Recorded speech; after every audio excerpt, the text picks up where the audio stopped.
کیا ہوا کہ اس آدمی کا جو پچھلا وہ جو جب بائک اس نے موڑی ہے تو سریا ادھر کو چلا گیا.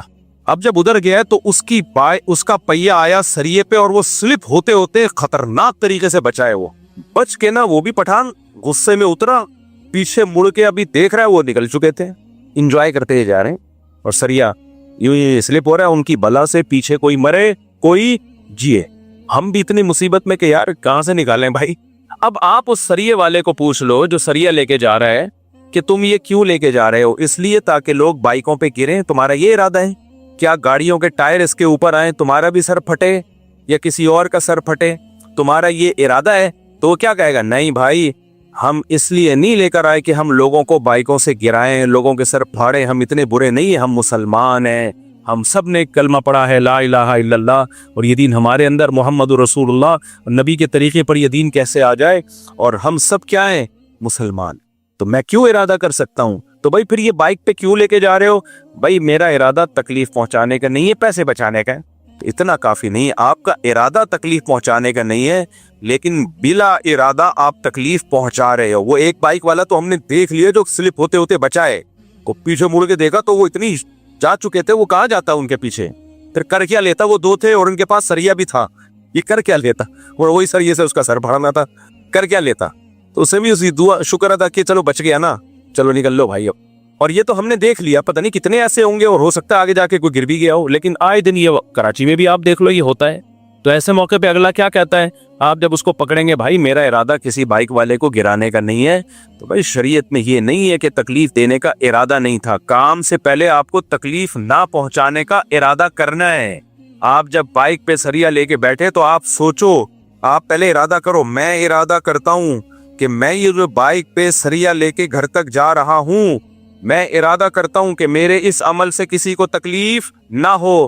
تو اگلا کہے گا آپ جب یہ ارادہ کر رہے ہو تو بھائی یہ کام ایسا ہے جس سے لازمی تکلیف ہوگی. یہ ایسے ہی جیسا کوئی کہے چرس پینے سے میں یہ ارادہ کرتا ہوں کہ نشہ نہ ہو, بھائی ہوگا نشہ, لہذا چرس چھوڑنی پڑے گی آپ کو.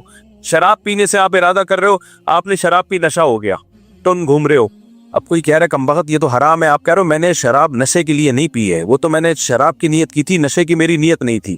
تو ہم کیا کہیں گے, بھائی جب بھی کوئی چیز پیو, پینے سے پہلے نیت کرو کہ میں باقاعدہ ارادہ کر رہا ہوں کہ اس چیز کے پینے سے نشہ نہ ہو, اور چونکہ اس چیز کے پینے سے نشہ ہوگا لہذا اب یہ چیز پی نہیں سکتے آپ. تو بائک پہ جب آپ ایسے سریا لے کے جا رہے ہو, اس سے لوگوں کو تکلیف ہوگی, آپ کتنی احتیاط کرو. وہ بھائی ہم تو بہت احتیاط کر رہے ہیں, بھائی بے احتیاطی ہو سکتی ہے کہ نہیں ہو سکتی؟ ہو سکتی ہے بے احتیاطی. اور اتنا کنٹرول کس کا ہوتا ہے کہ وہ اصل میں یہ لے کے نکلتے ہیں کہ لوگ خود کنٹرول کریں گے, کیونکہ لوگوں نے بھی تو اپنی جان بچانی ہے, جیسے ہم کنٹرول کر رہے تھے. حالانکہ میں اگر اپنی گاڑی اس کے سریے پہ چڑھا دیتا, میرا کچھ بھی نہیں بگڑنا تھا, وہ دونوں لیٹے ہوئے ہوتے. گاڑی کو کون گھسیٹ سکتا ہے بھائی, وہ دونوں لیٹے ہوئے ہوتے. ہماری گاڑی پہ تو لوڈ بھی بہت تھا, ان دونوں نے لیٹ جانا تھا اور پلی ڈال دینی تھی. مفتی صاحب آئے بنیر اور 2 بندے کچل کے چلے گئے, 2 بندے مار کے چلے گئے. پھر گاڑیاں بھی چل رہی ہوتی ہیں, یہ تو دیکھتے ہی نہیں ہے کہ بائک والے کی غلطی ہے یا کس کی غلطی ہے, ٹرک والے کی غلطی ہے. یہ سب ہماری سوسائٹی میں دیکھا ہی نہیں جاتا, اور یہ میں بھگت چکا ہوں.